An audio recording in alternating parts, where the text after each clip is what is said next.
자, 그럼 오늘 설교 본문을 말씀드리면서 다 같이 읽어보고 하나님의 말씀을 접해 보도록 하겠습니다. 2026년 6월 넷째 주 주일 싱가포르 순복음교회의 주일 예배 설교 본문은 요한복음 14장 27절 말씀이 되겠습니다.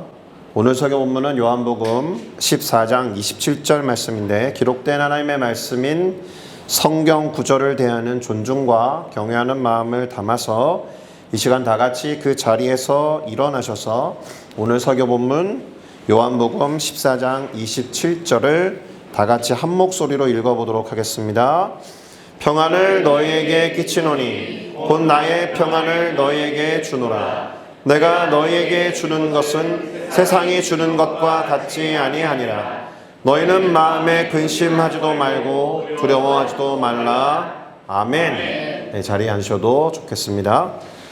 자, 저는 방금 우리가 함께 읽어본 요한복음 14장 27절 말씀을 가지고 떠나면서 남겨두어야 하는 것 평안, 이와 같은 제목으로 잠시 말씀을 나누면서 6월 한 달 동안 우리가 예배 주제로 삼아왔던 화평이라는 주제에 관한 설교를 마무리하는 작업을 해보도록 하겠습니다. 자, 여러분, 갑작스럽게 이별을 하거나 떠나보내는 또는 분리되는 경험은 우리에게 많은 것들을 남겨줍니다. 그렇게 떠나보내고 남아있는 사람들에게 여러 가지 감정을 느끼게 만들어요. 그 관계가 어떠했는지에 따라서 달라지겠죠. 그 관계의 양상에 따라 느끼는 감정도 다양하겠죠. 그것이 뭐 꼭 죽음이나 어떤 이별과 같은 최종적인 뭔가가 아니라고 하더라도 순간순간 그런 감정을 느낄 기회는 우리는 적지 않게 경험하게 됩니다. 싱가포르에 살다 보니까 잠깐 동안이라도 이동이 많고 한국에 다녀오는 케이스들이 많기 때문에 누가 없으면 느끼는 허전함도 제법 있죠. 우스갯소리 같은데 누군가 자리를 비우면 왠지 모르게 평안한데? 이런 생각이 든다면 그렇게 느끼게 하신 분들에 대한 안쓰러움이 더 씁쓸하게 밀려올 것 같습니다. 누군가 없었으면 좋겠다 이런 생각이 든다면 그 공동체가 건강한 공동체인가? 이런 생각을 해보게 되죠. 그런데 누군가가 부재하거나 누군가하고 이렇게 떨어지게 된다거나 이별을 경험하게 되면 대부분의 경우 안타깝고 슬픈 마음이 들 것이고, 그 허전함을 채우기 위해서 나도 모르는 그런 감정의 요동들이 일어날 수 있습니다. 떠날 때 남기는 것이 감정일 경우도 있지만 누군가는 말을 남기고 가기도 하죠. 아까 말씀드렸듯이 그것이 죽음과 관련된 것이면 유언일 수 있는 것이고, 또는 어떤 물질을 남기고 가면 그것이 유산일 수도 있는 것이고, 또는 잠깐 동안 비울 때 지침 이런 것들을 남겨두고 가게 됩니다. 유물이나 유산이나 어떤 지침 같은 것과는 별개로 또 다른 뭔가를 남겨두고 간 사람의 영상이 하나 있는데 잠시 보도록 하겠습니다.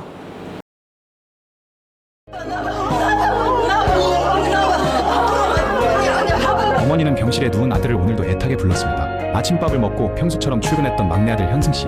그날 그는 부산의 한 호텔에서 현수막을 설치하다 6m 높이에서 떨어져 머리를 크게 다친 아들은 끝내 깨어나지 못했고, 가족에게 돌아온 말은 뇌사 상태였습니다. 아버지는 믿기지 않는 현실 앞에서 하염없이 눈물만 흘렸습니다. 어머니는 혹시나 하는 마음에 아들이 좋아하던 노래를 틀어놓았습니다. 먼저 가서 엄마 갈게. 엄마를 보고 싶어 못 견딜 것 같아. 아무리 불러도 아들은 대답이 없었습니다. 수많은 생명을 살려온 의사 형도 동생 앞에서는 아무것도 할 수 없었죠. 가족은 결국 장기 기증을 결정했습니다. 그리고 마지막 길.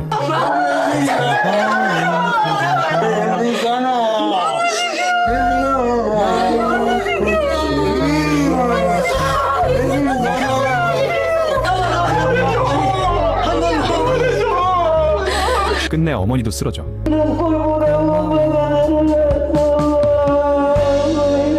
어머니는 눈까지 보내면 아들이 하늘에서도 엄마를 못 알아볼까. 끝내 각막만은 허락하지 못했다고 합니다. 마지막까지 생명에게 생명을 나눈 현승 씨와 가족들에게 따뜻한 위로의 댓글 한마디. 많이 뭐 짧은 영상이지만 뭐 오가다가 본 영상일 수도 있죠. 많이 울컥하실 테고 사고나 불미스러운 그런 이유로 사별이나 이별을 하는 것을 원하는 분들은 없을 겁니다. 이왕이면 그렇게 갑작스럽게 떠나는 것이 아니라 준비된 것이면 훨씬 좋을 것 같고, 그래서 남아있을 사람들을 위해서 또 떠나보낼 누군가에게 뭐라도 남길 수 있으면 좋겠다라는 생각이 듭니다. 자, 그렇게 떠나간다면 우리는 여기에 또 남은 분들에게 무엇을 남길 수 있을까 한번 생각해 보시겠습니까? 자, 오늘 우리가 설교 본문으로 삼은 9절에는 예수님께서 제자들에게 떠나시기 전에 뭔가를 남겨두겠다라고 말씀하신 내용을 기록하고 있습니다. 예수님은 치밀하게 준비하셨습니다. 오실 때도 그랬고, 떠나시는 방법, 떠나는 과정, 그리고 어떻게 이 땅에서의 공생애를 살아갈 것인지 다 준비하고 오셨습니다. 그러니까 오늘 우리가 읽어보았던 설교 본문에 등장하는 그 무엇을 남길 것인가에 대한 이야기도 예수님은 다 준비하셨다라고 보여집니다.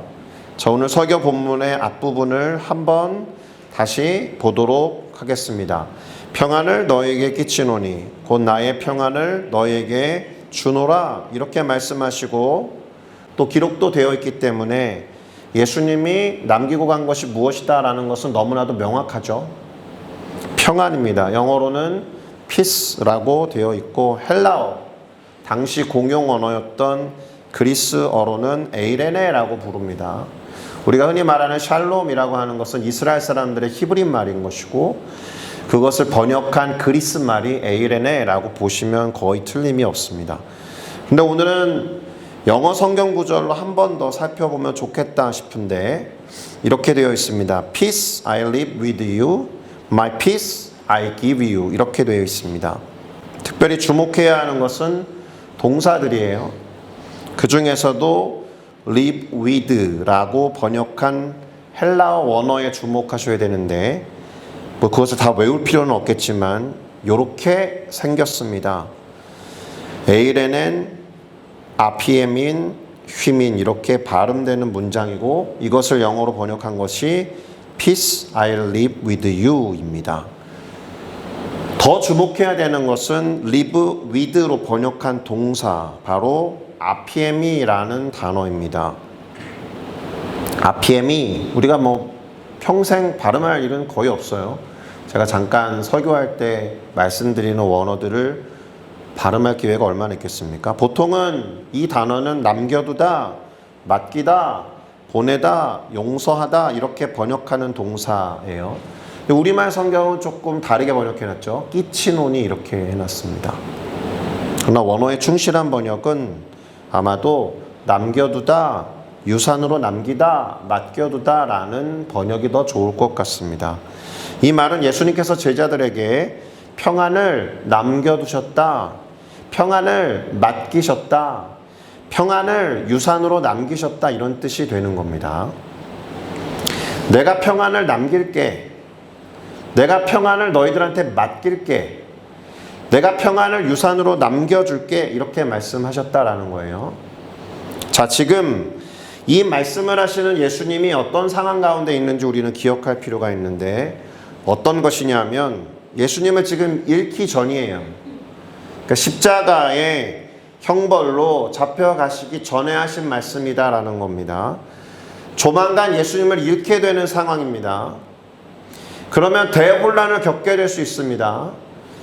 핍박을 받게 될 수 있는 상황에 있을 제자들에게 예수님은 역설적으로 내가 떠나지만 평안만큼은 남겨놓을게, 내가 떠나지만 평안만큼은 너희들에게 맡겨놓을게, 내가 떠나지만 평안만큼은 유산으로 줄게, 이렇게 말씀하셨다라는 거예요.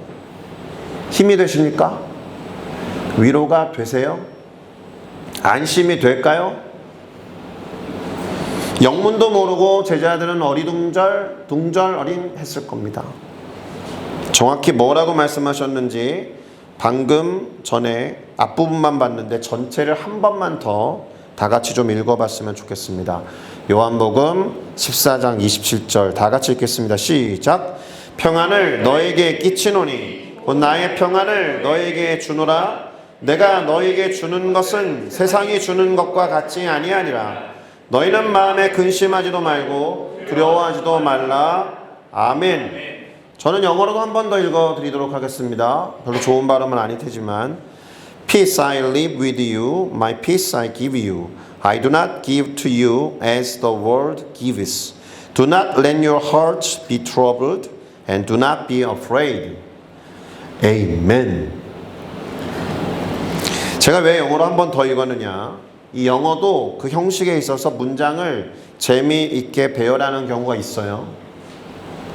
물론 헬라어 원문에 충실해서 번역을 했기 때문에도 그런데 영어적인 뉘앙스를 많이 살려서 그렇게 병치에 놓는 경우가 있는데 오늘 살펴본 설교 구절이 그렇게 되어 있습니다. 이렇게 Peace I live with you 라는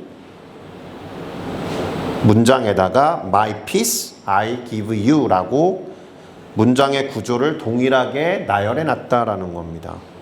내가 너에게 남겨둘 평안 그리고 내가 너에게 줄 나의 평안 이렇게. 그러니까 당신의 평안, 나의 평안이라는 것을 강조도 하신 것이고 그냥 준다라는 것보다도 뉘앙스가 뭐라고요? 남겨둘, 맡겨둘, 유산이 될 이런 의미를 강조하기 위해서 이런 구조를 예수님이 준비하시고 선택하시면서 말씀하셨다. 그리고 직관적으로 뭐라고 말씀하신 거예요? 평안이라는 유산을 남겨둔다. 근데 그 평안은 내 평안이야. 평안의 출처가 나야 이런 뜻이에요. 그러니 세상이 주는 것과 다르죠. Made in world가 아니고 Made in Jesus Christ라는 거예요. Made in 삼성 그러면 삼성 좀 달라. Made in 애플 그러면 애플 좀 달라 이렇게 말하는 자부심을 부여할 수 있을 만큼 뭔가 다를 때 우리 뭐 어느 나라를 비하하는 것은 아니지만 Made in 어디 그러면 이거 좀 믿음직스럽지 못한데 이렇게 말하듯이. 그런데 Made in Jesus Christ 그러면 다른 거예요. 그래서 세상이 주는 것과 같지 않죠. Made in world가 아니니까 Made in Jesus Christ in peace를 주신다라는 겁니다.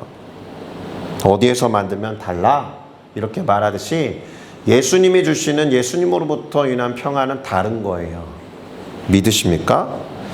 다시 말해서 예수님이 남겨주신 평안이 세상과 다른 것은 세상이 주는 것과 다른 이유는 그것이 다름이 아니라 당신 곧 예수님이 원래 갖고 있었던 평안에 근거하기 때문에 그래요. 예수님으로부터 주어진 평안이기 때문에 그래요.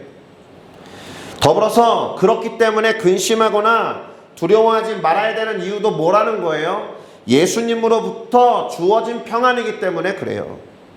내가 스스로 취한 평안, 내가 믿는 구석이 있어서 그것을 의지하는 것이 있을 때 느끼는 편안함이나 좀 안심되는데 라는 것은 그 존재가 사라짐과 동시에 없어질 것들이에요. 예수님이 지금 우리 눈앞에 보이지는 않지만 영원하신 예수님께서 근거한 평안으로 우리에게 주셨다라면 그 평안도 예수님처럼 영원하니까 사라지지 않는다라는 이유에서 걱정하거나 근심할 필요가 없다라는 말씀을 확신 있게 하신 겁니다. 당신에 대한 확신 때문에 그렇게 말씀하실 수 있어요. 당신도 당신 스스로를 확실하지 못하고 믿지 못하면 야 내가 주는 평안 너희들을 근심하지 않게 할 수 있어라고 말할 수 없죠. 할렐루야. 특별히 오늘은 맡겨주다라는 그 단어에 주목해야 합니다. 맡겨주셨다. 이 말은 사실은 도로 찾는다는 의미이기도 하죠. 도로 찾을 거야. 내 평안을 도로 찾을 거야. 이게 내가 지금 100이라는 평안을 줬으니까 니네 나한테 100이라는 평안을 돌려줘야 돼 라는 의미가 아니에요. 굳이 이 예를 들어서 말할 거면 내가 100이라는 평안을 줄 건데 너희는 120을 줘야 되는 것에 가까워요.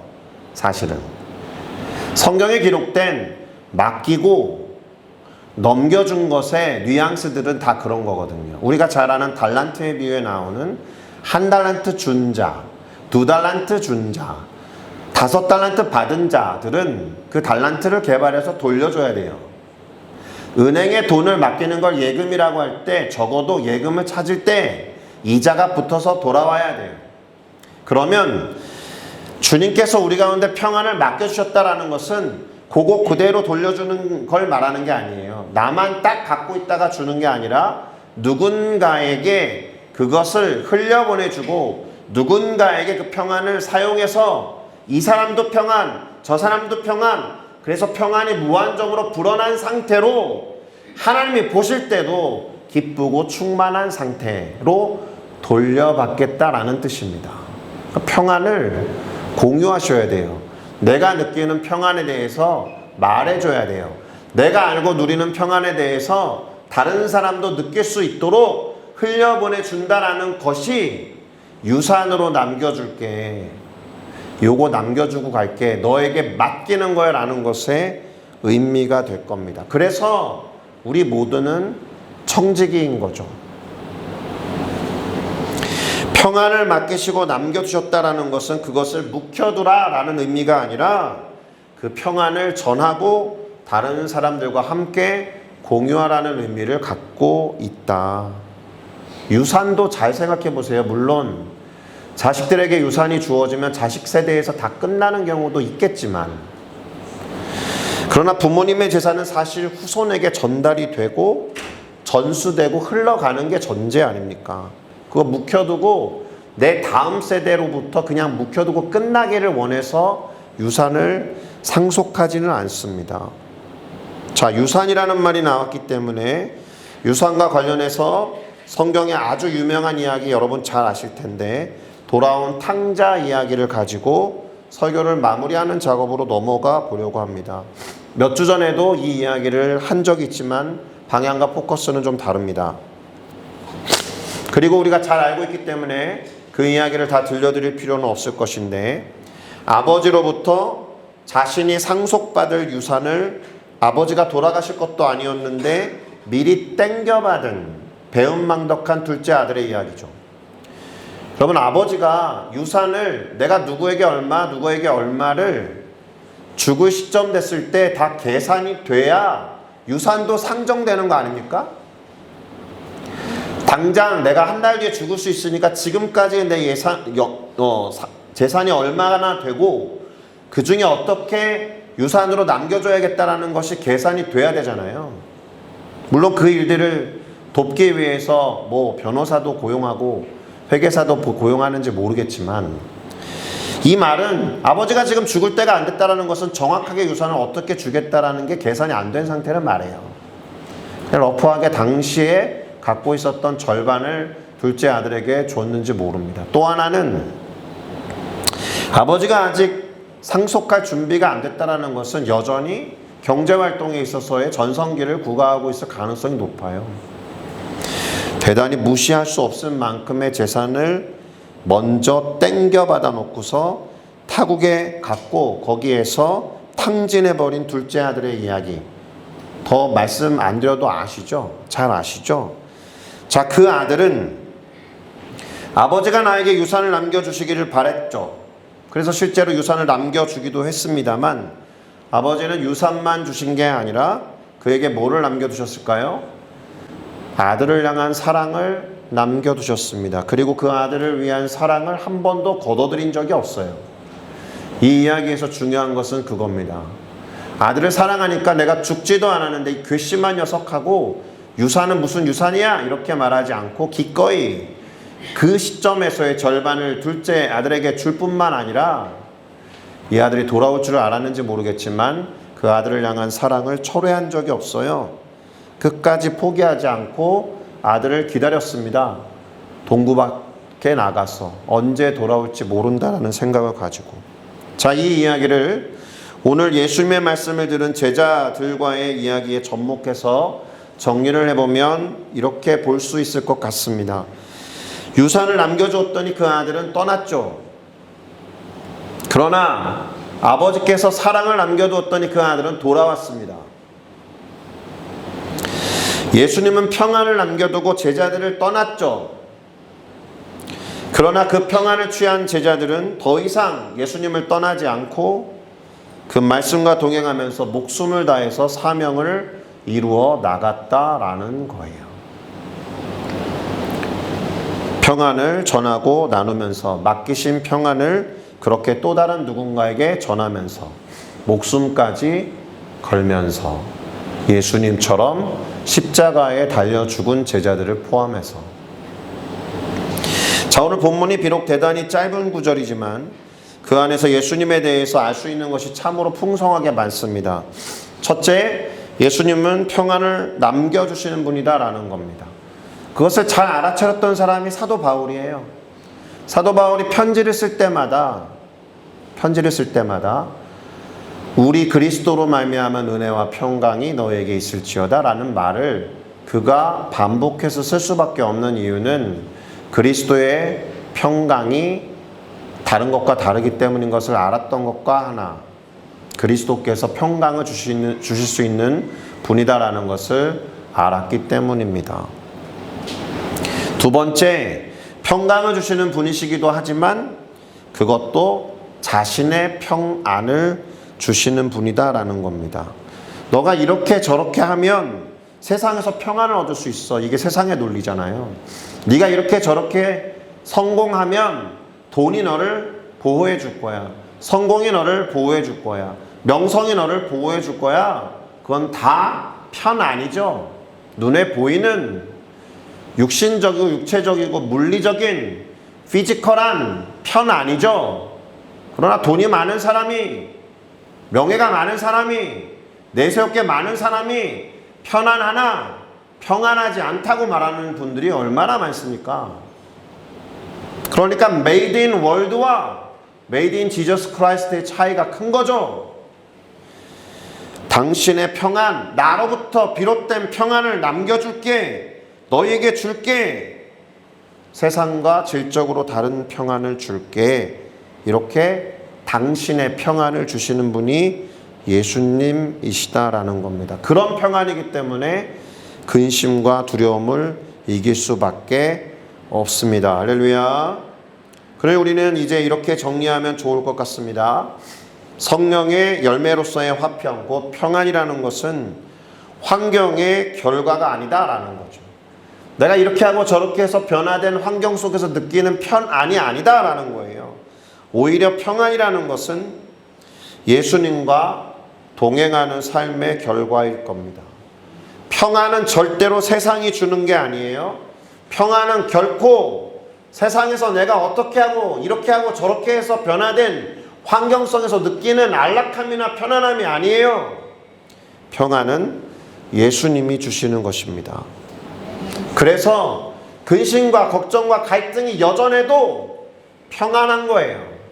근심과 걱정과 갈등이 없어도 불편한 사람이 있는 것과 반대로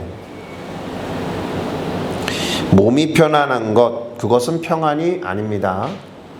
피지컬한 걸 말하지 않는다라는 거예요. 예수님도 실제로 피지컬하게 떠나셨잖아요. 물리적으로 떠나셨잖아요. 육체적으로 떠나셨잖아요. 함께하지 않았어요. 그런데 뭐라고 하셨어요? 예수님이 이렇게 말씀하셨습니다. 볼지어다 내가 세상 끝날까지 너희와 항상 함께 하리라. 그러면 이 말은 물리적인 이야기가 아니다라는 거죠. 육신적인 이야기가 아니다라는 거죠. 피지컬한 얘기가 아니다라는 거예요. 예수님은 떠나셨지만 성령을 보내시고 함께 하십니다. 영으로 함께 하십니다. 할렐루야. 그래서 오히려 떠나는 것이 유익하다라는 말씀까지 하셨어요.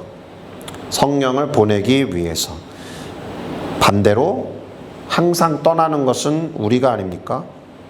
예수님은 항상 함께 하겠다라고 약속하셨으니까 떠나지 아니하시는데 우리는 종종 예수님을 떠나고 있으니 우리가 취할 수 있는 화평이라는 것은 예수님을 떠나지 않을 때 느낄 수 있는 상태를 말합니다.